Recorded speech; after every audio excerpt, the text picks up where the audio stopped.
আলহামদুলিল্লাহ নাস্তাঈনুহু নাউযু বিহি মিন শুরুরি আনফুসিনা ওয়া মিন সাইয়্যাতি আ'মালিনা মান ইয়াহদিল্লাহু ফালা মুদিল্লা লাহু ওয়া মান ইউদ্লিলহু ফালা হাদিয়া লাহু ওয়া আশহাদু আল লা ইলাহা ইল্লাল্লাহু ওয়া আশহাদু আন্না মুহাম্মাদান আবদুহু ওয়া রাসূলুহু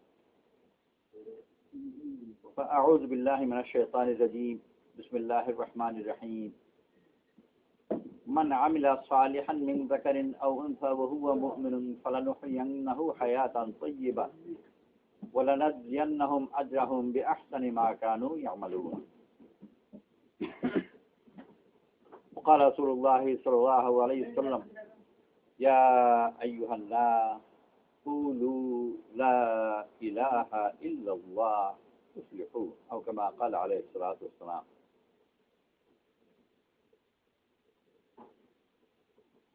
আল্লাহ তাআলা দ্বীন দিয়েছেন, কোরআন শরীফ নাযিল করেছেন মানুষের উপর। গরুকে কোরআন শরীফ দেননি, কারণ গরুকে এটা বহন করার মূল যোগ্যতাই তার কাছে নেই। মানুষের মধ্যেও কোরআন শরীফ সব মানুষকে দেওয়া হয়, আকল যে তাকে দেওয়া হয়েছে। যদি কেউ পাগল হয় তো তার উপর কোরআন শরীফের কোনো হুকুম প্রযোজ্য নয়, এটা তার জন্য নয়। গরুকে যেরকম কোনো নাজায়েজ কাজ করার জন্য ধরা হবে না, অন্যের খেতে গিয়ে ঢুকে খেয়ে ফেললে কেন, এটা তো হারাম। গরু উজর হবে যে কোরআন শরীফ আমার জন্য নয়, এটা তোমাদের মতো, এটা গরুর মতলের মধ্যে নেই। মানুষের জন্য হালাল হারাম এগুলো আছে, গরুর জন্য এগুলো প্রযোজ্য নয়। ওই একইভাবে একজন পাগল গিয়ে যদি অন্য কোনো জিনিস খেয়ে ফেলে তাকেও ধরা যাবে না, পাগলের একই জবাব হবে যে কোরআন শরীফের হুকুম আমার উপর প্রযোজ্য নয়। কোরআন শরীফের হুকুম, শরীয়তের সব আহকাম আকিল মানুষের উপর প্রযোজ্য, যার কাছে আকল আছে। এখন যদি এরকম থাকে যে আকল আছে নেই, মাঝামাঝি অবস্থা আছে কিন্তু দুর্বল, যেমন অনেক লোক এরকম আছে যে ঠিক পাগল বলে না, আমাদের দেশে অনেক সময় বলে যে ক্র্যাক, তার মানে বর্ডার মধ্যে আছে, পুরোপুরি পাগলও নয় আর একেবারে সুস্থ বুদ্ধি সম্পন্ন নয়। তার উপর কি ওই একই কথা, তার উপর যে মাত্রা তার কাছে বহন করার যোগ্যতা আছে ওই মাত্রা তার কাছে দিন প্রযোজ্য।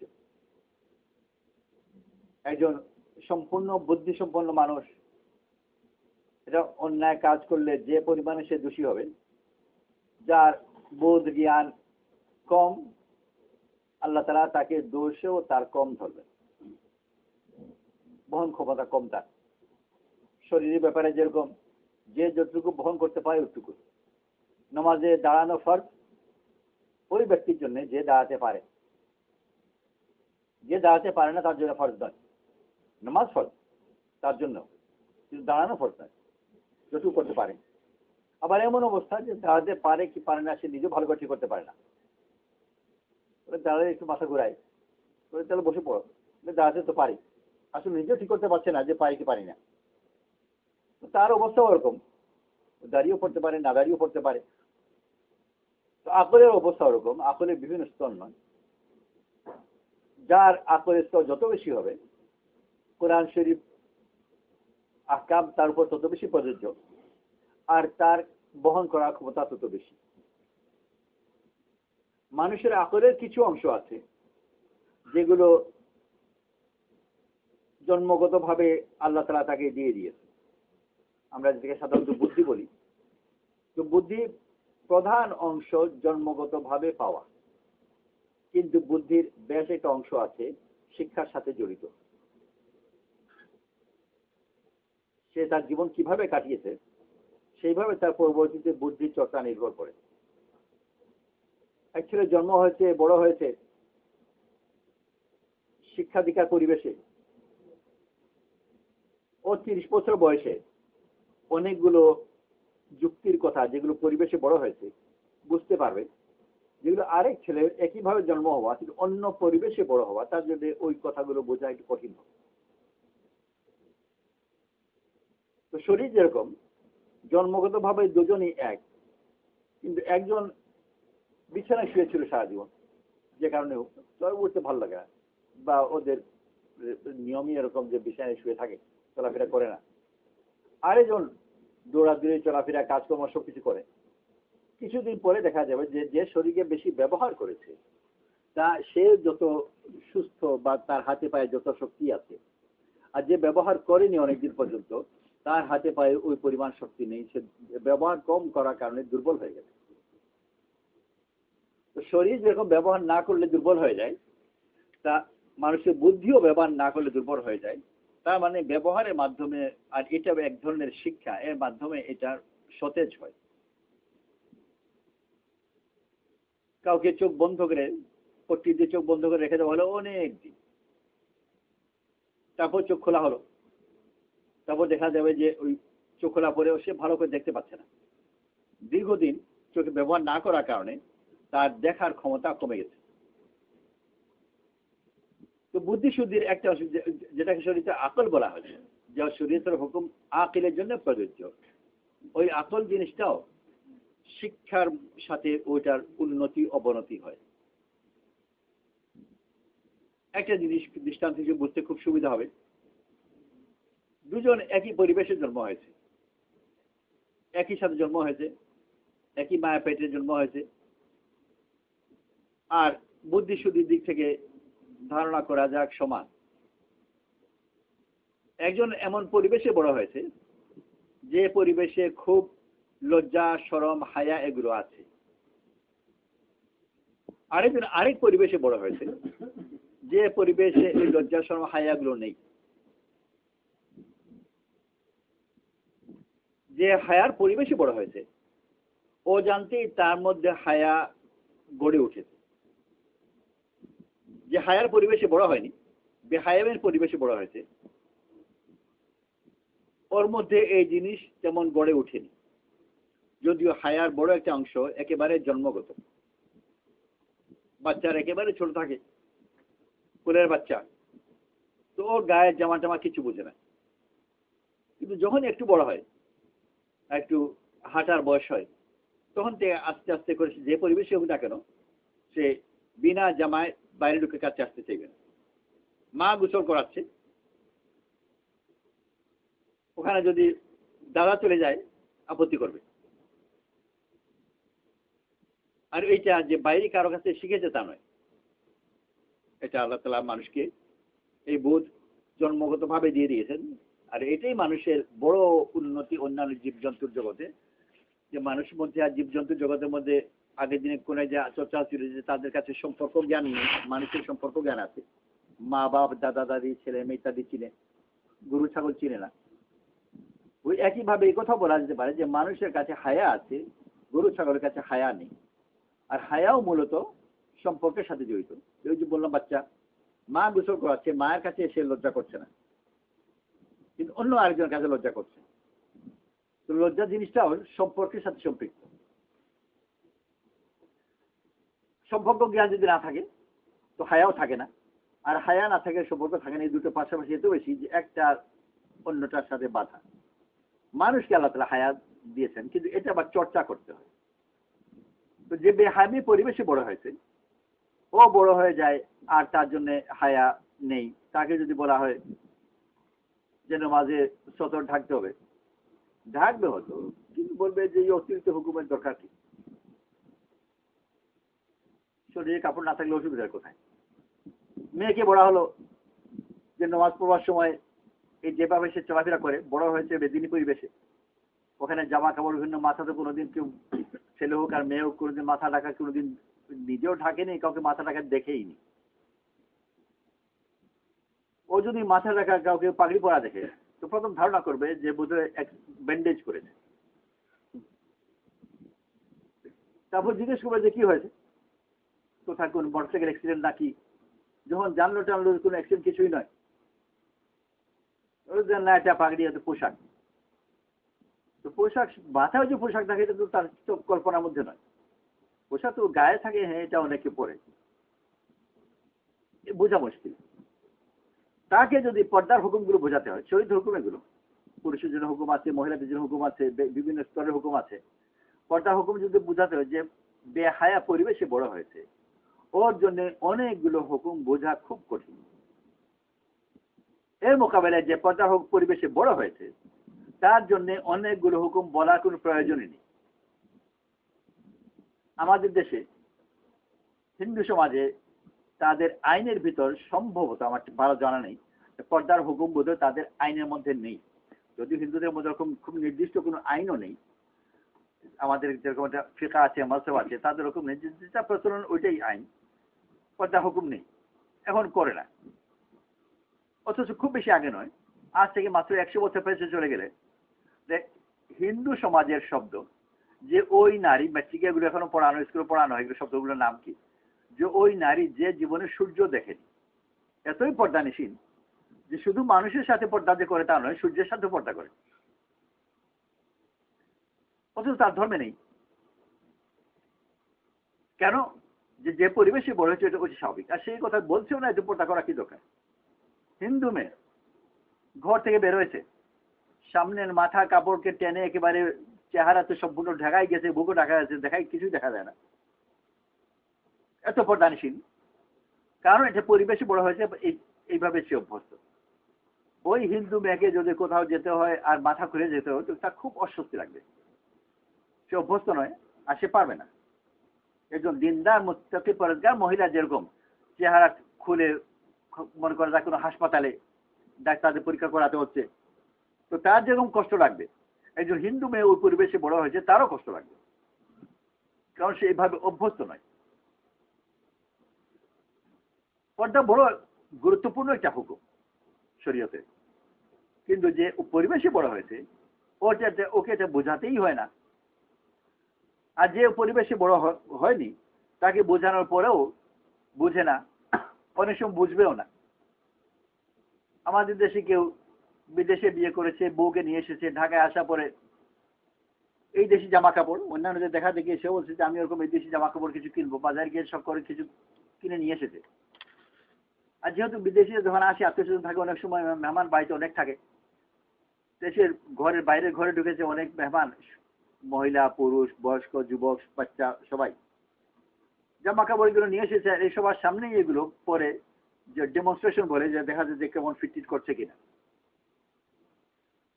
ও বেচারি একটু বিদেশে বড় হয়েছে, এটা যে সবার সামনে করবার জিনিস নয়, ওটার বোধের মধ্যেই নেই, তার স্বামী খুব লজ্জা পাচ্ছে, আর ওকে নানান ধরনের চৌটি পাটিপি করছে যাগুলো না করে। তো যার জন্য এত চোখ টিপছে ও কিছু বুঝতে পারছে না, বাকি সবাই ঘরের সবাই বুঝতে চোখ কেন টিপছে, কেন বুঝতে পারছে না যে ওই পরিবেশে তার ওই না হওয়ার কারণে এই বোধ তার কাছে, এইটা যে জিনিসটা একটা ভুল কাজ করছে, অশুদ্ধ কাজ করছে, ওটা সে বুঝতেই পারছে না। ঠিক একই জিনিস আদবের ব্যাপারে, আদব শরীয়তে বড় গুরুত্বপূর্ণ এটা জিনিস। রাসূল সাল্লাল্লাহু আলাইহি ওয়াসাল্লাম নিজের সম্বন্ধে বলেন, আদাবানি রব্বি, আমাকে আমার রব আদব শিখিয়েছেন। আর শুধু এই কথা মনে, ওরা আল্লাহ শুকর আদায় এই কথা বলছেন, ও আহসানা তা'দীবি, আর আমাকে ভালো আদব শিখিয়েছেন আল্লাহ তাআলা, শুকর আদায় করছেন। আদব বড় গুরুত্বপূর্ণ জিনিস, অথচ আদব এমন সূক্ষ্ম একটা জিনিস যেটা কোনো আইনের মধ্যে ফেলা যায় না, সেটা খুব বেয়াদব। বেয়াদব হওয়ার কারণে সে খুব অপছন্দ করে। আরেকজন অনুপস্থিত, সে জিজ্ঞেস করলো যে ওরা কি করেছে, কি করেছে কিছু অভিযোগ বলা যায় না, কিন্তু সবাই অসন্তুষ্ট, মজলিসের মধ্যে ওই ছেলেকে আসা পছন্দ করে না, বেয়াদব, কথা বলতে বলা যায় না। কিন্তু যদি জিজ্ঞেস করা হয় যে কি করেছে, খারাপ কাজ কি করলো, খারাপ কথা কি বললো, তো তাও কোনো দলিল নেই। আদব এমন ধরনের জিনিস, অথচ খুব গুরুত্বপূর্ণ। আদব এত গুরুত্বপূর্ণ যে আদব নষ্ট হয়ে যাওয়ার কারণে সম্পূর্ণ সম্পর্ক নষ্ট হয়ে যায়। ছেলে যদি বাপের সাথে আদব করতে না জানে, ওই ছেলে ছেলে নয়, আর বাপের সাথে তার ছেলে হিসেবে সম্পর্ক থাকবেও না।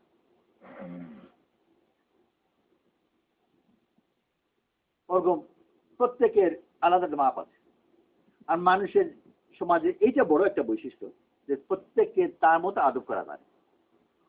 যে ছেলে খুব আদবওয়ালা, বাপের সাথেও আদব করে, মায়ের সাথেও আদব করে, তার মানে এটা নয় যে সে রাগারাগি করে না, সে আবার খুব রাগিও, আর মায়ের সাথে ঝগড়াঝাটি করে। কিন্তু তারপরেও দেখা যায় যে ঝগড়াঝাটিও করে, অনেক বকাবকি হয়েছে, উৎপাত করে, রাগারাগি করে, কিন্তু মা তার উপর সন্তুষ্ট, কারণ আসলে সে আদবের সীমা লঙ্ঘন করেও না ওই রাগারাগির ভিতর। তো রাগারাগিও করবে, বকাবকি করবে, ঝগড়াও করবে, বেয়াদবিও করবে না, এটা সবার কাজ নয়। যে আদব জানে ওই আদব রক্ষা করে সে ঝগড়া করতে পারবে, আর যে আদব জানে না কোনো ঝগড়াই করবে না, কিন্তু ওকে দেখলে মেজাজ খারাপ হয়ে যায় আর ওর সাথে সম্পর্ক রাখতে চাইবে না। বিয়ে শাদী কোনো উপলক্ষে সবাইকে দাওয়াত দেওয়া হচ্ছে, কাজ মুখেও পাশ কেটে চলে যাবে, ওকে দাওয়াত দিতে চায় না, অথচ সে ঝগড়াঝাটি করে না, রাগি লোক নয়, কিন্তু আদব জানে না। এই আদবশীল জিনিসটা এটা বইপত্র দিয়ে শেখানো মুশকিল, এটাতে পরিবেশের মধ্যে শিখতে হয়, বড় গুরুত্বপূর্ণ জিনিস। আল্লাহ তাআলা রাসূল করিম সাল্লাল্লাহু আলাইহি ওয়াসাল্লামকে আরব কওমের কাছে পাঠিয়েছেন। তাদের মধ্যে অনেক দোষ ছিল, মারামারি, খুন খারাপি, অনেক কিছু ছিল, যেগুলোর ইতিহাসে চর্চা হয়, আমরা শুনেও থাকি। বড় বড় গুনাহ কাজের মধ্যে তার লিপ্ত ছিল। কিন্তু এই সব কিছুর পরে আল্লাহ তাআলা ওই কওম সম্বন্ধে বলছেন যে আল্লাহ তাআলা জানেন রিসালাত কোথায় দিতে হয়, বুঝে শুনে দিয়েছেন, এরকম নয় যে ভুল করে দিয়েছেন। বা অনেকে বলে থাকে যে ওদের তো দিনের সবচেয়ে বেশি দরকার ছিল, এই জন্য ওদেরকে দেওয়া হয়েছে। এই কথা শুধু না, শুধু দিন শুধু ওদেরকে দেওয়া হয়নি, দিন দেওয়া হয়েছে মানব জাতিকে, আর ওদেরকে বানানো হয়েছে মাধ্যম। হাদিস শরীফে এই কথা আছে যে আল্লাহ তাআলা রূহের জগতে আর আরওয়াতে রাসূল সাল্লাল্লাহু আলাইহি ওয়াসাল্লামের সঙ্গীদের জন্য গোটা সব রূহ থেকে রাসূল সাল্লাল্লাহু আলাইহি ওয়াসাল্লামের সঙ্গী কারা হবে তাদেরকে আলাদা করে নির্বাচন করেছেন, আর নির্বাচন করে তাদেরকে ওখানে পাঠিয়েছেন। এরাই পরবর্তীতে সাহাবী হয়েছেন। তো ওই যাদের সম্বন্ধে বলা হয়েছে যে এদের মতো খারাপ মানুষ হয় না, আর এরকম বড় বড় গুনার সাথে জড়িত, এরা কিন্তু আসলে আল্লাহ তাআলার আগে থেকে নির্বাচিত মানুষ, আর তাদেরকে আল্লাহ দিনের কাজ করিয়েছেন। এটা বড় গুরুত্বপূর্ণ প্রশ্ন, অথচ একই সাথে আবার বোঝাও একটু কঠিন যে এই জাতির মধ্যে এমন কি বড় বৈশিষ্ট্য সাহাবাদের মধ্যে যে আল্লাহ তাআলা তাদেরকে নির্বাচন করলেন গোটা মানব জাতির শিক্ষক হিসেবে। কোরআন শরীফে কয়েক জায়গায় এটার একেবারে সরাসরি কখনো পরোক্ষভাবে এটার উল্লেখ আছে।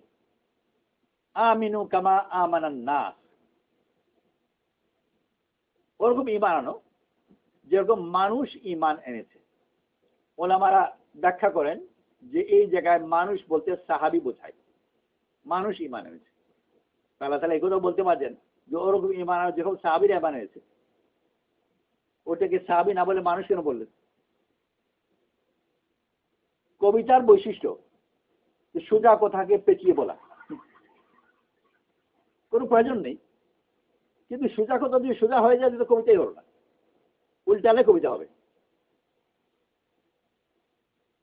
আর কোরআন শরীফ সম্বন্ধে কাফিররা অভিযোগ করত এটা কবিতা, আর প্রত্যেকবার আল্লাহ তাআলা বলছে যেটা কবিতা নয়, এরকম কাব্য নয়।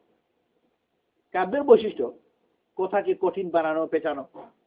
আর আল্লাহ তাআলা বলছে কাব্য নয়, এই কথার এটা অর্থ যে আল্লাহ তাআলা খামকে পেছাননি, খামকে কঠিন বানাননি, বরং আল্লাহ তাআলা জোর দিয়ে বলেছেন ওয়ালাকাদ ইয়াসসারনা, আমি তোমাদের জন্য সহজ বানিয়েছি। এই জায়গায় অর্থ সাহাবী আর বললেন মানুষ, আর আল্লাহ তাআলা দাবি করছেন যে আমি কঠিন বানাইনি, আমি সহজ বানিয়েছি। তো দুই কথা মিলে কেমন করে? এর অর্থ এই ধরনেরই যে আমরা এসে বলি, কখনো বলি যে মানুষের মতো মানুষ হলো ওই, আর হলো আসল মানুষ। কোন এক জায়গায় মনে করা যাক গাড়ি টাড়ি আছে গ্রামের অঞ্চলে, কিন্তু এগুলো পুরনো ভাঙা গাড়ি, জোড়া তালি দেওয়া, কেউ নতুন গাড়িটাকে নিয়ে গেল, তখন বলছে এইটা হলো গাড়ি, ওরকম কারো সময় যে মানুষ হলো এইটা বা এরা। তো আল্লাহ তাআলা সাহাবাদেরকে বলছে যে আসল মানুষ হলে তোমরা যদি মানুষ হতে চাও, এই কথা লোকে খুব বলে যে মানুষ হও, অথচ তার দুই ঠ্যাং আছে, নতুন কি মানুষ হবে? মানুষ হও মানে মানুষের ওই সিফতওয়ালা হও। তো বলা হলো যে তোমরা মানুষ হও। তো বলে কেমন করে মানুষ হবো? কেমন করে মানুষ হবে? অমুককে দেখো, মানুষ হতে যাও, তার দিকে তাকাও, তার অনুসরণ করো। তো আল্লাহ তাআলা এই কথা দাবি করছেন যে মানুষ কথার আসল অধিকারী তো সাহাবারাই, আর বাকি টেনে টেনে মানুষ বলা যায়, কিন্তু অনেকে আবার বলতে রাজি হয় না। যে জাতি যাদের সম্বন্ধে আল্লাহ রাসূল সাল্লাল্লাহু আলাইহি ওয়াসাল্লাম বলছেন যে আমরা গুনিও না লিখিও না, আর তাদেরকে আল্লাহ তাআলা বলছেন যে এরাই হলো আসল মানুষ, যারা ঘর বানাও জানতেন না, জামা কাপড় বানাও জানতেন না, কিছুই জানতেন না, আর এরা হচ্ছে আসল মানুষ। তো মানুষ হিসেবে প্রধান যেসব সিফতের দরকার, তার এইসব সিফতের অধিকারী বা এগুলো নেওয়ার সম্ভাবনা তার কাছে আগে থেকেই ছিল। যেমন হিন্দু পরিবারে বড় হওয়া মেয়ে, কিন্তু ওই হিন্দু পরিবার যে হিন্দু পরিবারের সূর্য থেকেও পর্দা করে, এটা পারিবারিক আচরণ অনেক দিকে চলে আছে। ঘরে কাজের পুরুষ মানুষ যারা তারা অন্তর্মহলে কখনো আসে না, ঘরে মেয়েরা যারা আছে তারা বাইরে ঘরে কখনো যায় না। আগের জমানায় পালকি ইত্যাদি সব ঘোড়া গাড়ি ছিল, কোথাও যেতে হলে আগে পর্দা দিয়ে শাড়ি দিয়ে ভালো করে পেঁচিয়ে টেঁচিয়ে ওরা বাইরে চলে গেল, আর তারপর মেয়েরা এসে উঠলো, উঠার পরে তারপরে ওরা এসে গাড়োয়ানে ঘোড়াকে নিয়ে গেল। যতক্ষণ গাড়োয়ান ওখানে আছে তখন ভিতরে ওরা কোথাও বলছে না, যাতে শব্দ বাইরে না যায়। হিন্দু পরিবার বড় হবে। আর আরেক মুসলমান পরিবারে বড় হওয়া আরেক মেয়ে, কিন্তু বিদেশে যেখানে পর্দা কোনোদিন জানেই না। তো পর্দার হুকুম বোঝানো কাকে বেশি সহজ হবে? ওই হিন্দু মেয়েকে সহজ হবে। আর যে যে হুকুমই বলা হোক না কেন ওকে, ও বলবে তো আমি জানি,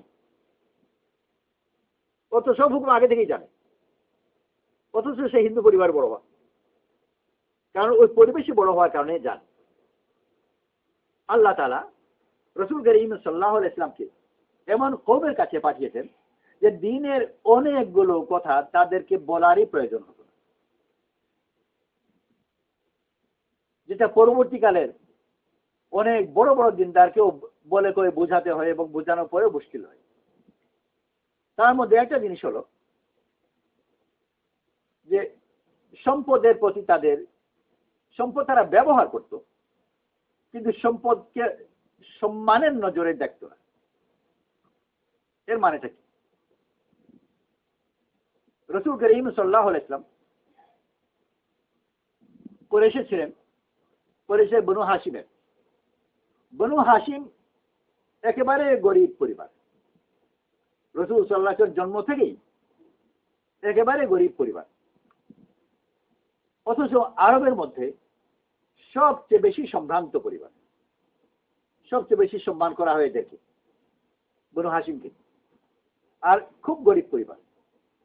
বর্তমান দুনিয়াতে কোনো গ্রামে, কোনো শহরে, কোনো জাতির মধ্যে এরকম একটা দৃষ্টান্ত পাওয়া মুশকিল যে অঞ্চলের সবচেয়ে গরিব পরিবার আর সমাজে সবচেয়ে বেশি সম্মানিত। এখন সম্মানিত পরিবার যদিও এই যে ও জানা লোক এসে, ভাই তোমাদের এখানে একটু সম্মানিত সম্ভ্রান্ত পরিবার কে আছে, আমাকে নিয়ে যাও।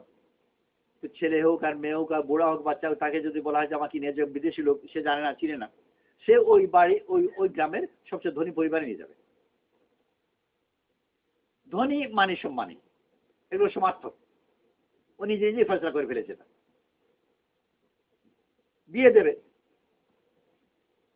কিন্তু দেখা গেল যে একেবারে ঝুপড়িতে ডাল ভাতে জোড়া হয় কি না হয়। আর আরেক পরিবার ওরা কোরমা পোলাও খায়, তো লোকে বলবে যে ওটা বড় পরিবার, ভালো পরিবার, আর এটা নয়। কখনো কখনো আবার এই কথা বলে যে হ্যাঁ ওরা বড় লোক ঠিকই, কিন্তু জাতি পরিবার নয়, অভিজাত নয়। তা কেন? যে ওর বাপ গরিব ছিল বা দাদা গরিব ছিল, ওই পরিবার আবার খুব একটা সম্ভ্রান্ত অভিজাত পরিবার। অভিজাত পরিবার কেন? যে 3 পুরুষ আগে থেকে ওদের পাকা বাড়ি, তো ঘুরে ফিরে মানদণ্ড ওই টাকাই, কারো কাছে নতুন টাকা, কারো কাছে পুরনো টাকা। এরা হচ্ছে মাত্র ওই দাদার জমানা থেকে এরা চুরি আরম্ভ করেছে, এর জন্য এরা বেশি ধনী এখনো হতে পারেনি। অপর পরিবারে ব্রিটিশ জমানা থেকে চুরি করে, সেজন্য বহুত পুরনো ওদের বাড়ি ও বহুত পুরনো ওদের দামি মসজিদ। তো সম্ভ্রান্ত পরিবার ইত্যাদি শব্দ প্রচলন আছে সমাজের মধ্যে, কিন্তু মানদণ্ড ওই টাকাই।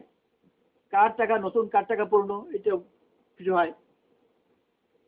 কে টাকা বেশি খরচ করে অভ্যস্ত, কেউ অত বেশি খরচ করে অভ্যস্ত নয়, কিন্তু টাকা মানদণ্ড। আর আরবে এটা কারো কাছে ছিলই না। চুরি ডাকাতি প্রচুর ছিল, কিন্তু সম্পদ জমা করার কোনো প্রবণতা ছিল না। চুরি ডাকাতি খুব ছিল। কিছু লোক ছিল যাদেরকে সালাকা বলা হতো, এরা তাদের পেশায় চুরি করা বা ডাকাতি করা। সালাকারা ওর জন্য দৌড়াদৌড়ির কাজ ছিল, খুব দৌড়াতে পারত। অনেকে বলা হয় যে সালাকরা আমভাবেই ঘোড়ার চেয়ে বেশি দৌড়াতে পারত। নাম করা সাহাবী হয়েছে সালাকাতের মধ্যে থেকে। আমার মাদিকা রাদিয়াল্লাহু আনহু, উনিও সালাকাতের মধ্যে ছিলেন, ওর আরো অনেকে ছিলেন। তারা কখনো কোনো জায়গায় গেল, উট টুট ওরা ডাকাতি করে নিয়ে এলো, এনে কিন্তু এগুলোকে নিজের জায়গায় পাহাড় অঞ্চল আছে নিয়ে রাখতে পারে, কিন্তু রাখার মেজাজ প্রবণতাই ছিল না সম্পদ জমা করা। যদি বড় হাতে কিছু ডাকাতি করে ওখানে সব জবাই করবে, গোটা গ্রামবাসীকে দাওয়াত করে খাওয়াবে, খাইয়ে দিয়ে শেষ করে দেবে, রাখবে না। তো সম্পদের প্রতি কোনো সম্মান, সম্পদকে জমা করার ভালোবাসা, এগুলো তাদের মেজাজের মধ্যেই ছিল না। এটা তাদের বড় একটা সিফত। কারণ মানুষের দিল অনেকগুলো ভালোবাসাকে এক জায়গায় জমা করতে পারে না। এটা এত সূক্ষ্ম জিনিস যে ওটা পারবেই না। একজন পুরুষ মানুষ, তার স্ত্রী আছে, ছেলেমেয়েরা আছে, এই সংসারকে সে যত্ন করে কদর করে, তার অজান্তে অন্য কোনো মেয়ে তার মনের মধ্যে ঢুকেছে, আর তার সম্বন্ধে এখন ভাবে, তাকে বিয়ে করার কোনো তার চিন্তা নেই, কোনো পরিকল্পনা নেই, কিন্তু বারবার তার কথা মনে পড়ে, অজান্তেই সুযোগ পেলে ওদিকে তাকায়, আবার নিজেকে দোষীও মনে করে, সে বেদিন নয়, মনে এটা ঠিক নয়, সেদিকে চোখ সরায়ও, কিন্তু তার মনের মধ্যে এটা যদি ঘুরপাক খায়, ওর স্ত্রী বুঝে ফেলবে, ঠিক ধারণা করতে পারবে না কি হয়েছে, কিন্তু কিছু একটা হয়েছে, ও বুঝে ফেলবে।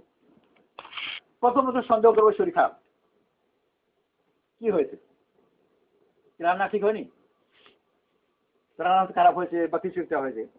এটা এমন জবরদস্ত জিনিস যে আল্লাহ তাআলা বলেছেন যে এক দেহের মধ্যে আল্লাহ তাআলা 2 দিল দেননি। মা জাআলাল্লাহু লিরাজুলিন মিন কলবাইনি ফি জাওফি, এক দেহের মধ্যে 2 দিল নেই। ওই দিলের এক অংশ যদি অন্য দিকে যায় তাহলে অপর অংশের উপর টান পড়বেই পড়বে। দিন মানে হচ্ছে আল্লাহকে ভালোবাসা। এই ভালোবাসা পরিপূর্ণ করতে হলে তার দিলকে অন্য ভালোবাসা থেকে সরাতে হবে। যে মালকেও মহব্বত করে ও তার ঈমানকে পরিপূর্ণ করতে পারবেই না। ঈমান মূলত আল্লাহকে ভালোবাসার নাম। আল্লাযিনা আমানু আশাদ্দু হুব্বান লিল্লাহ, যে ভালোবাসে, ঈমান এনেছে, তারা আল্লাহকে বেশি ভালোবাসে। বাকি যত ভালোবাসাগুলো আছে ওই ভালোবাসার শাখা প্রশাখা। ভালোবাসা অনেকগুলো শাখা আছে। মা বাবার ভালোবাসার শাখা হচ্ছে ভাই বোনকে ভালোবাসা। মা বাবার সাথে যদি সম্পর্ক না থাকে, ওই নিজে থেকে আলাদা করে বলতে হবে না ভাই বোনের সাথে থাকবে না। স্ত্রীর সাথে ভালোবাসার শাখা হচ্ছে শ্বশুর শাশুড়ি শালা শালি এদেরকে ভালোবাসা। স্ত্রীর সাথে যদি সম্পর্ক মূল নষ্ট হয়ে যায় তো বাকিগুলো টিকবে না।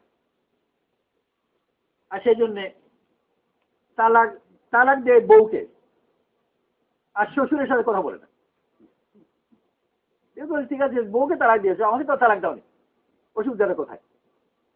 কিন্তু বউকে তালাক দেওয়ার পরে শ্বশুর বাড়ির সবাইকে আলাদা আলাদা করে আবার তালাক দেওয়ার দরকার নেই।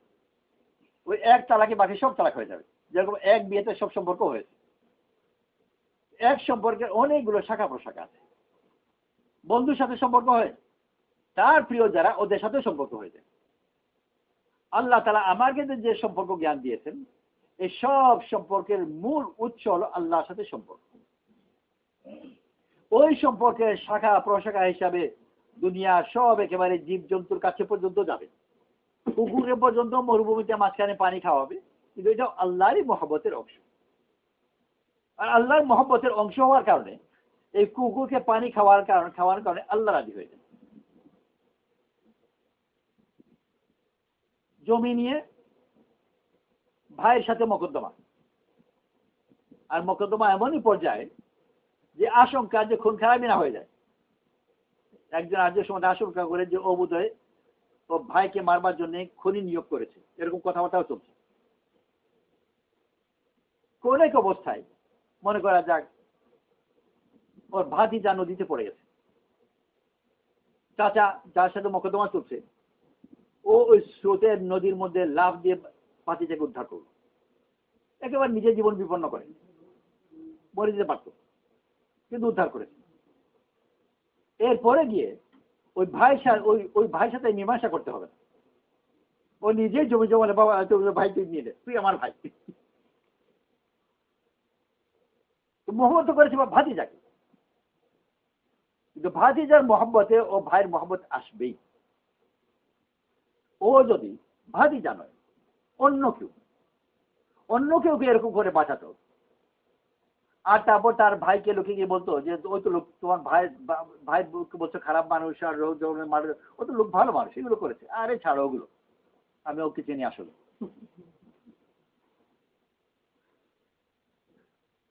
সম্পূর্ণ ভিন্ন। আর নিজের ছেলেকে যখন বাঁচিয়েছে তখন এই কথা বলে আমি আসলে ওকে চিনি, ওরা আমি আসলে ভুল করেছি। আল্লাহ তাআলা যে কোনো কারো উপর মেহেরবানিকে ভালোবাসেন, তার কারণ হলো যে আসলে আল্লাহর সাথে এটা সবগুলো সম্পর্ক আছে। আল্লাহর নামের মধ্যে যেটা নাম সবচেয়ে বেশি নেওয়া হয় রহম আর রহমান, রহমান রহিম, এই দুই শব্দেরই উৎপত্তি রহম শব্দ। আর রহম শব্দ হচ্ছে গর্ভথলি, যেখানে বাচ্চার জন্ম হয়, যেটার কারণে পরস্পর মধ্যে সম্পর্ক হয়। তাসাআলুনা বিহি ওয়াল আরহাম কোরআন শরীফে ব্যবহার করা হয়েছে যে যার কেউ উপলক্ষ করে তোমরা পরস্পরের খোঁজখবর নাও আর পরস্পরের মধ্যে সম্পর্ক রাখো। সূরা নিসা আরবের মধ্যে আছে তাসাআলুনা বিহি ওয়াল আরহাম। রহম হচ্ছে যার দ্বারা সম্পর্ক হয়, মায়ের ছেলে সম্পর্ক রহমের কারণে। আমার পেটে জন্ম হয়েছে, ওর নারী আমার পেটে ছিল, গর্ভথলি, যে থলি থেকে বাচ্চার জন্ম হয়, ওইটিকে রহম বলে। আল্লাহ তাআলার দয়ার সিফতগুলো এই শব্দের সাথে জড়িত, রহমান এবং রহিম সম্পর্ক রাখেন তার মাখলুকের সাথে। সব মাখলুকের সাথে যে সম্পর্ক হবে এটার সাথে দিনের সব নির্ভরতা, ওইটা আল্লাহর সাথে তার এই সব যত পবিত্র হবে তত বেশি এই দিন তার পরিপূর্ণ হবে। সাহাবাদের জন্য এই আল্লাহর মহব্বতকে পরিপূর্ণ করা বড় সহজ আগে থেকেই ছিল, কারণ মালের মহব্বত তাদের কাছে ছিল না। মাল ব্যবহার করা এক জিনিস, ভালোবাসা ভিন্ন জিনিস। অতিরিক্ত মহব্বত করলে তো ব্যবহারের উপযোগীও থাকে না। খাসি কিনলো ঈদের সময় কোরবানি দেওয়ার জন্য, কিন্তু খাসি কিনেছে প্রায় 1 বছর হয়ে গেছে, আর ওকে খুব যত্ন করছে। এখন ঈদের সময় যখন এসেছে 1 বছর ওকে গোসল করানো আর খাওয়ানো আর যত্ন করতে করতে এমন মহব্বত হয়েছে, ওর ঈদের সময় বলে না এটা কোরবানি দেবো না, মহব্বত বেশি হয়ে গেছে। তো বেশি মহব্বত হয়ে গেলে ওটা ব্যবহারের উপযোগী থাকে না। বাসন কিনেছে ব্যবহারের জন্য, কিন্তু বেশি দামি বেশি সুন্দর, এখন বলে ভেঙে যাবে, ওটা আলমারিতে থাকুক। অতিরিক্ত মহব্বত ব্যবহারের উপযোগী রাখে না সবকিছু। আল্লাহ তাআলা দিন দিয়েছেন মহব্বত যেন শুধু আল্লাহ জুড়ে থাকে, অন্য কিছু যেন কোনো মহব্বত না। আগে থেকে সাহাবাদের মালের মহব্বত ছিল না, সেজন্য মালকে তারা বড় সহজে ব্যবহার করতে পারতেন। অনেকগুলো জিনিস তারা করেছেন পরবর্তীকালে আল্লাহওয়ালাদের জন্য করা কঠিন। আবু তালহা রাদিয়াল্লাহু আনহু ওনার সবচেয়ে মূল্যবান বাগান সদকা করে দিলেন, অথচ রাসূল সাল্লাল্লাহু আলাইহি ওয়াসাল্লাম ওনাকে বলেনও নিজে যে সদকা করো। নিজে থেকে জিজ্ঞেস করলেন যে আল্লাহ মহব্বতের জিনিস পছন্দ করেন নাকি? হ্যাঁ, আমার বাইরুহা বাগান, এটি আমি সদকা করে দেবো। আর সদকা করে দিলেন। অথচ এই বাগানের মূল্য শুধু যে সম্পদ হিসেবে মূল্য তা নয়, অতিরিক্ত আরেকটা বড় মূল্যের কারণ ছিল যে ওই বাগানে রাসূল সাল্লাল্লাহু আলাইহি ওয়াসাল্লাম এসে বসতেন, আর ওখানে পানি খুব ভালো। রাসূল সাল্লাল্লাহু আলাইহি ওয়াসাল্লাম ওই পানিতে ওযুও করতেন, ওই পানি পানও করতেন। তো সেই হিসাবে এই বাগানের কত মূল্য বেড়ে গেল। আর ওই বাগানে সদকা করে দিলেন। মালের জন্য কোনো মহব্বত না থাকার কারণে বড় থেকে বড় মাল দিয়ে দেওয়া তাদের জন্য একেবারে সহজ ছিল। আজ আমাদের মালের মহব্বত প্রবল হয়ে যাওয়া, এটা আমাদের সম্পূর্ণ দিনকে প্রায় প্যারালাইজ করে ফেলেছে। রোগী যেরকম, মানুষ খারাপ নয়, কিন্তু প্যারালাইসিস হওয়ার কারণে ঠিক মতো চলতে ফিরতে পারে না, পা টেনে টেনে কষ্ট করে করে টানতে হয়। তো আমাদের দিন ওরকম মালের মহব্বতের কারণে অনেকটা রুহানি ভাবে প্যারালাইজ হয়ে গেছে, ঠিক মতো চলতে পারে না, এত মালের মহব্বত। গ্রামে শহরে রাজার ফকিরের, রাজার কাছে মাল বেশি, ফকিরের কাছে মাল কম, কিন্তু মহব্বত কার কাছে বেশি বোঝা মুশকিল। এমনকি ছোট বাচ্চারা যে গুনাহ জানে না, বাজারে যায়নি, বিক্রি কিনি করতে পারে না, মালে কি প্রয়োগ ওটা একেবারেই কোনোদিন কিছুই জানে না, ওই ছোট বাচ্চারা আমি কখনো কখনো দেখেছি যে টাকা পেলে মুঠোতে ধরে আর চাইলে দেয় না। অথচ যেসব জিনিসের প্রতি বাচ্চারা আকৃষ্ট হয়, যেমন লাল রং, ওরকম জিনিসও নয়, এটা আমাদের রং টঙের দিক কিছুই নয়, এইটাকে তো মজবুত করে কেন ধরছে? আর সম্ভব কারণ এটাই যে আশেপাশে সবার দিলে এটা মহব্বত প্রবল হওয়ার কারণে ওই বাচ্চার দিলের মধ্যে এটা আসর পড়ে গেছে, অথচ এটা ব্যবহার একেবারেই জানে। এর মোকাবেলায় আরবের বড় একটা অংশ ছিল যে মাল বা মাল সংক্রান্ত কিছুর জন্য তাদের কোনো মহব্বত ছিল না। মাল তো বোঝা গেল মালের মহব্বত নেই, মাল সংক্রান্ত কি? যে ভালো ঘর, ভালো জামা কাপড়, ভালো বাসনপত্র, এইগুলো কদর ছিল না। শুধু মাল নয়, মালের কারণে আনুষঙ্গিক অনেক কিছু কদর চলে আসে। আজ আমাদের কাছে মালের মহব্বত বেশি হওয়ার কারণে ঘরের মহব্বতও আছে, আসবাবের মহব্বতও আছে, বাসনপত্রের মহব্বত আছে, জামা কাপড়ের মহব্বত আছে। এইসব মহব্বত গুলো তার দিলের যদি 100 নিয়ে নেয়, আল্লাহর মহব্বত আর বেশি রাখবার জায়গাই নেই। আর দিনে আল্লাহ যদি মহব্বতই না থাকে তাহলে ওর দিন থাকবে না, এটা কি ঈমান? এটা মহব্বতের না। আল্লাহর সাথে আদব করা মহব্বতই শিখাবে। আজ আমরা আল্লাহর সাথে আদব করা জানি না, কারণ মহব্বত থাকলে আদব করা জানতাম। মাকে ছেলে ভালোবাসে, আর ভালোবাসে বলেই আদব করে। কয় ছেলে আছে যেরকম একটা ভালো পরিবেশে আদব শিখে, ওরকম পরিবেশে আদব শেখার সুযোগ খুব উন্নত মানের তো কমই পায়। কিন্তু এরপরেও ওয়া কখনো জানে না যে মাকে মার সাথে আদব করা যায়। তার কারণ হলো যে মায়ের মহব্বত তাকে আদব করা শিখিয়েছে। আরবিতে শের আছে যে মহব্বত তাকে আদবের সব উসুল শিখায়। তো মাকে যে ভালোবাসে, ওই ভালোবাসা তাকে আদবের সব উসুল শিখিয়েছে। মা রান্না করেছে, ঝাল বেশি হয়েছে, নুন কম হয়েছে, ছেলে বলবে না। যদি জিজ্ঞেস করে কেমন আছে, তোর ভালো, আমার রান্না ভালো হবে। কারণ সে মনে করে যে আমি যদি বলি এখন নুন কম হয়েছে, তো এটা আমার একটু মনে কষ্ট হবে, তোর জন্য রান্নাম আর ওই মজা করে খাচ্ছে না। অনেক সময় কোনো কারণে তার খাওয়ার রুচি নেই, এমন হতে পারে যে বাইরে কোথাও হয়তো বেশি খাওয়া দাওয়া করে এসেছে, খাওয়ার কিছু নেই, কিন্তু সন্তুষ্টির জন্য জোর করে খায়। এগুলো তার কে শেখালো? ওই আদব শিখেছি যে তার কোনো জিনিসকে তুমি কোনোভাবে অপছন্দ করতে পারবে না মহব্বতের কারণে। একজন ওলি আল্লাহ 60 বছর থেকে খুব ইস্তেগফার করেন, খুব কাঁদেন। ওনাকে কেউ জিজ্ঞেস করলো যে আপনার এত কান্না, এত ইস্তেগফার কিসের কারণে? উনি বলেন যে 60 বছর থেকে আমার আল্লাহ কাছে একটা জিনিসের মাফ চাচ্ছি, আল্লাহ তার যে মাফ করেন মেহরবানি করে, তবেই তো আমার কোনো আশা নাই। কি করেছিলেন আপনি? আল্লাহর সাথে বড় বেয়াদবি করেছিলেন। যে কি বেয়াদবি? তো বলেছিলাম যে এটা ওই এরকম না হয় ওরকম হলে ভালো ছিল। মনে করো একজন ধান শুকাতে দিয়েছে আর হয়ে গেল বৃষ্টি, আর মুখ দিয়ে কথা বের হয়ে গেছে যে এই সময় বৃষ্টি না হলে ভালো ছিল। এই যে আল্লাহর সাথে বেয়াদবি করেছি, ওই বেয়াদবির 60 বছর থেকে আল্লাহ কাছে মাফ চাচ্ছি, তুমি মেহরবানি আমার বেয়াদবি মাফ করো। আল্লাহ তাআলা একটা জিনিস করলেন আর আমি তারপর মাতব্বর করতে যাচ্ছি। অথচ আমাদের তো কত অভিযোগ আল্লাহ দিয়েছে। আমি আমাদের পরিবারের একটা ঘটনা জানি যে ফিরনি রেখেছে কোন একজন মহিলা আর আরেকজনকে দিয়েছে।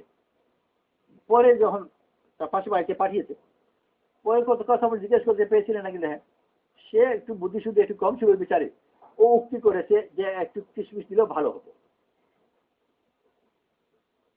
যে করেছে সে মহা রাগী লোক, আর এই কথা খুব রেগেছে।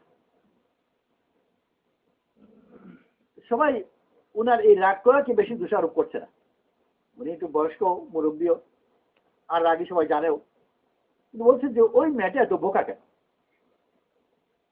এই ফালতু কথাটা বলা কি প্রয়োজন ছিল? আর কথা একেবারে ফালতু। পেয়েছো, খেয়েছো, ভালো, আলহামদুলিল্লাহ, আর কিশমিশ দিলে ভালো হতো, তোমার মাতবরি করার কি দরকার ছিল? এই যে মানুষের সাথে সামান্য একটু মাতবরি করা, আর সবাই তাকে দোষারোপ বলে বলে আম্মু, আর দিনে কতবার আল্লাহর সাথে এই মাতবরি করছে, কেউ তাকে আম্মুকে বলে।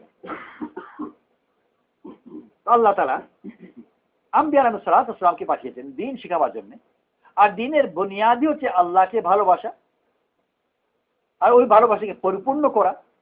বাকি যত আদব আছে, যত নিয়ম আছে, ওই ভালোবাসার শাখা হিসেবে আসে।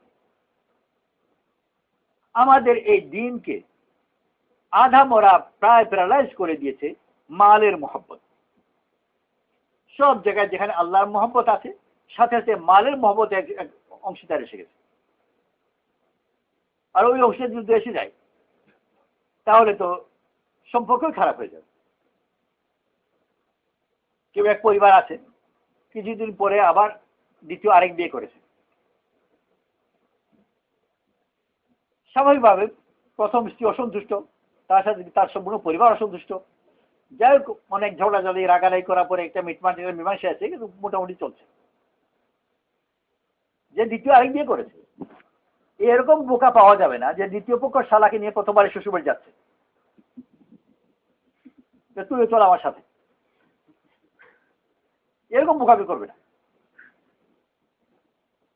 ওই শ্বশুরবাড়ি যাওয়ার জন্য এই শালা মোটেই ঠিক নয়।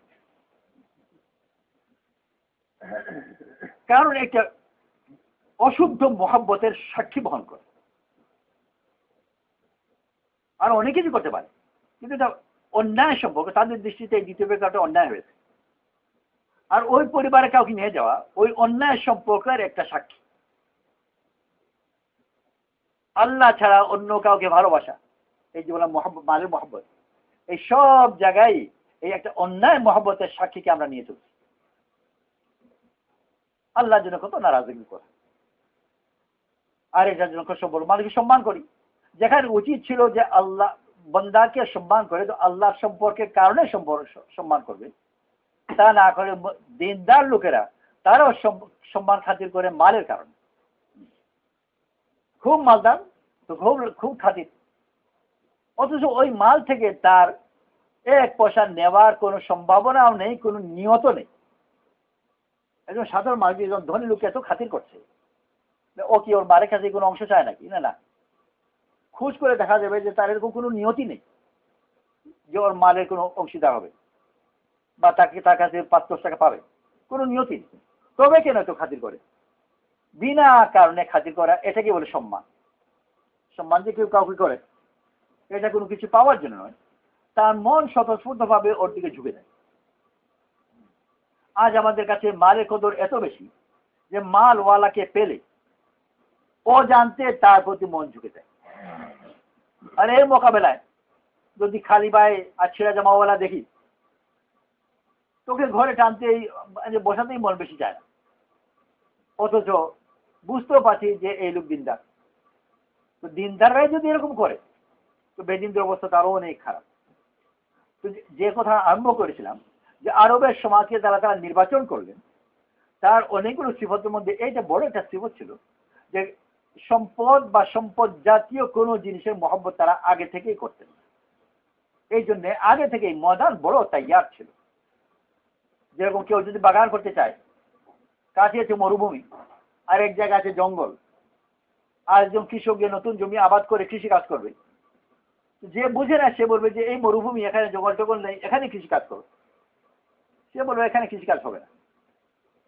এই মাটি উপযুক্ত না, যে এই জঙ্গল, এখানে আমি কৃষি কাজ করবো। এই জঙ্গল কেমন করে করবে? বিরাট বিরাট জঙ্গলি গাছ লেগে আছে, এগুলোকে সাফ করতে হবে আগে, তারপর আমি করবো। এত কঠিন কাজ সাফ করতে আগে থেকে মরুভূমিতে আছে, ওই সাফ জায়গায় গিয়ে তুমি কৃষি কাজ করো, ওখানে হবে না। অনেক জায়গা আছে মানুষের মধ্যে ওরকম কোনো অন্যায়ের অত বেশি প্রবণতা নেই, কিন্তু মৌলিক ইস্তেদাদই তার নেই। এর মোকাবেলায় জঙ্গলে গিয়ে সে কৃষিকাজ এই জন্য করতে চাইবে যে জঙ্গল থাকাটাই প্রমাণ করে যে জমি উর্বর, অত কৃষিকাজ এখানেই হবে। অনেক অনেক অন্যায় কাজ তারা করতেন, কিন্তু জমি বড় উর্বর ছিল। সেই উর্বরের এইটাও একটা প্রমাণ ছিল যে মালের প্রতি তাদের কোনো আকর্ষণ ছিল, তার সিফতের আকর্ষণ ছিল। আর সিফতের আকর্ষণ এত প্রবল ছিল আগে থেকেই, গুণের আকর্ষণ, গুণী মানুষকে কতল করা, যে এটাও আমাদের জন্য বোঝা মুশকিল। বনু কুরাইজা ইহুদি কবিলা, তাদের সব পুরুষকে কতল করার হুকুম হলো তাদের বিশ্বাসঘাতকতার কারণে। খন্দকের যুদ্ধের পরে তাদের আক্রমণ করা হলো, তারা পরাজিত হলো। আর এই ফয়সলা হলো, সাদ রাদিয়াল্লাহু ফয়সলা করেছিলেন, ওনার হাতে তারা বিচার দিয়েছিল যে সব পুরুষ মানুষকে কতল করা হবে আর নারী এবং শিশুদেরকে দাসদাসী বানানো হবে। ওই সময় বনু কুরাইজার একজন লোক একজন মুসলমানের সাথে একটা ভালো আচরণ একসময় করেছিলেন, একজন সাহাবীর সাথে। উনি গিয়ে রাসূল সাল্লাল্লাহু আলাইহি ওয়াসাল্লামকে বললেন যে অমুকের একটা ইহসান আমার উপর আছে, এই ইহসানের বিনিময়ে ওকে ছেড়ে দেওয়া হোক। রাসূল সাল্লাল্লাহু আলাইহি ওয়াসাল্লাম তো ছাড়বার জন্য ছুতো খুঁজতেন, যে কোনো ছুতে পারা যায় ছাড়তে চাইতেন। তো রাসূল সাল্লাল্লাহু আলাইহি ওয়াসাল্লাম বলে হ্যাঁ ওকে কত করা হবে না, ওকে মাফ। উনি খুশি খুশি গিয়ে তাকে বললেন অনেক আগের ইহসান, ওই ইহসানের কারণে আমি তোমার জন্য রাসূল সাল্লাল্লাহু আলাইহি ওয়াসাল্লামের কাছে নিরাপত্তা চেয়েছি, আর আমাকে দিয়েছেন, তো তুমি নিরাপদ, তোমাকে কত করা হবে না। উনি বললেন আর আমার পরিবার, আমার বউ বাচ্চা সন্তান কিছু নেই, তা আমার বউ বাচ্চা কেউই থাকবে না, আর আমি একাই জান দিয়ে করবো, বাকি কি বললো।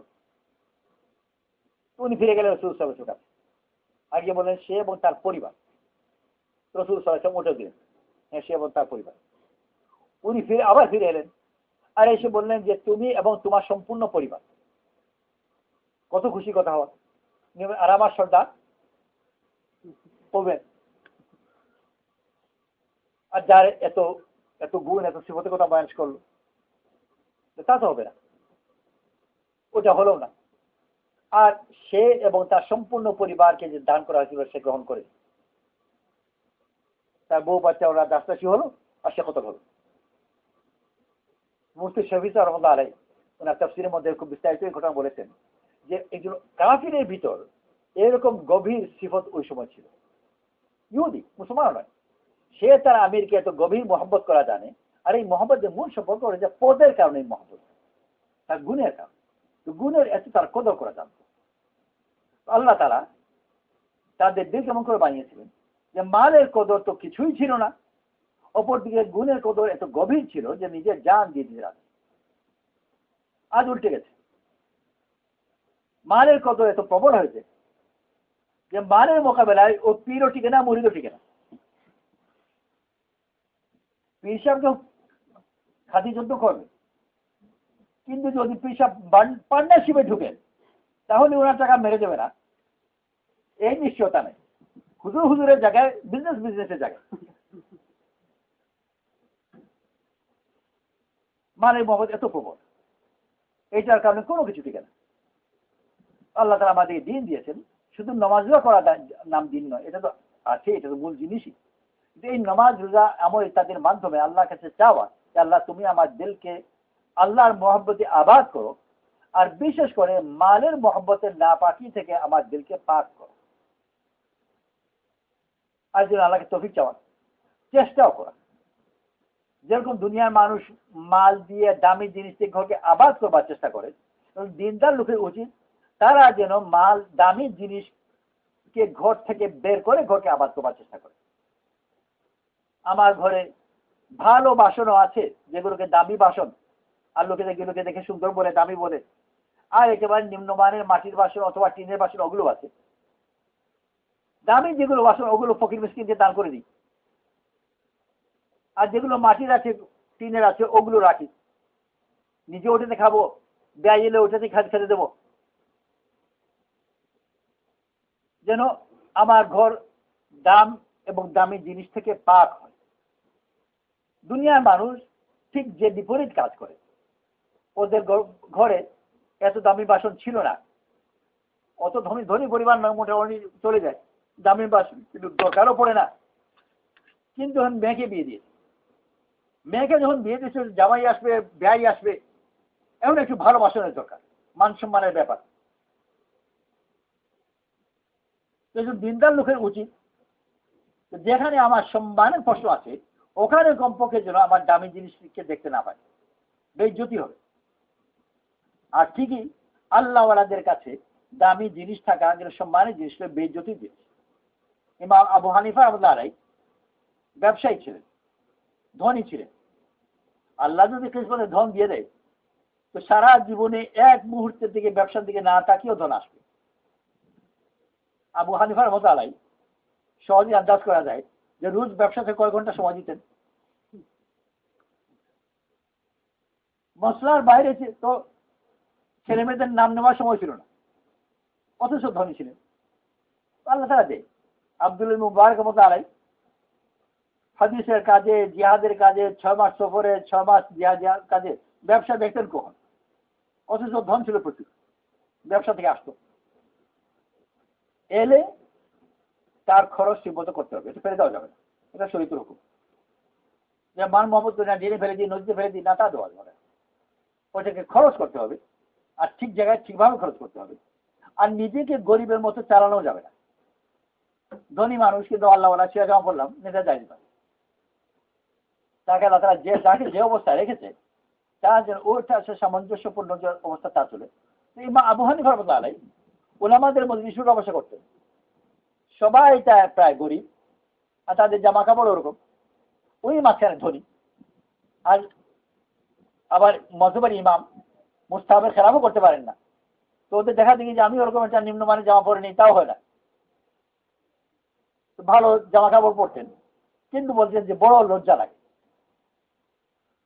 ভালো মজলিসে গিয়ে ছিঁড়া জামা পরে যেতে যেরকম মানুষের লজ্জা লাগে, উনি ওরকম ভালো জামা পরে যেতে ওরকম লজ্জা লাগে। এই জন্যে যে মাল থাকা তো কোনো ভালো লোকের লক্ষণ নয়। অনেক সময় ভালো লোক মাল পেয়ে যাচ্ছে কি, কিন্তু লক্ষণ হিসেবে খারাপ মানুষেরই লক্ষণ। এই জন্য লজ্জা লাগতো। আমাদের কাছে যেন সম্পদ থাকা যেন গৌরবের জিনিস না হয়, যদি থাকে ওইটার যেন লজ্জার জিনিস। এটা একদিনে বদলে যাবে না, কিন্তু এর জন্য চেষ্টা করা, দোয়া করা, আল্লাহর কাছে তৌফিক চাওয়া। আল্লাহ আমার সবাইকে তৌফিক নসিব করুন। আমরা সবাই নিয়ত করি ইনশাআল্লাহ যে আমরা দিনের কাজ করব, আর এই দিনের কাজের ভিতর দিয়ে আমার দিনের জজবাকে শুদ্ধ করার চেষ্টা করব। তার মধ্যে বিশেষ করে একটা হলো যে গরিবের জন্য আমার মহব্বত যেন বাড়ে, আর ধন দৌলতের জন্য যেন আমার মনের ভিতর ঘৃণা পয়দা হয়। আল্লাহর কাছে আমরা সবাই তৌফিক চাই। এখন দোয়া হয়ে যাবে, দোয়ার পরে কে কবে কতদিন জন্য যাব বা কার ঘটে কতদিন পাঠাবো এটা তো শুরু করে বাইরে পাঠিয়ে দিই।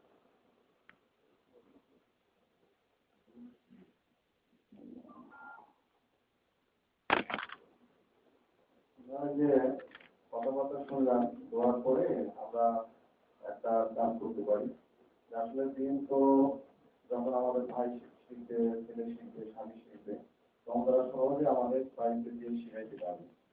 এরকম বয়ানের দ্বারা একটা আন্দাজ হবে বা বুঝ আসবে, আসবে যত্ন করা হবে। আসল দিন আসবে হলো যখন আমার স্বামীকে তার দিকে পাঠাবো, ছেলেকে পাঠাবো, ভাইকে পাঠাবো, তখন তারা আসিয়া নিজেদের মতো করে এরকম দিন শিখাতে পারবে। এই জন্য দোয়ার পর আমরা নিজেরা আমাদের ছেলে বা স্বামী ভাইকে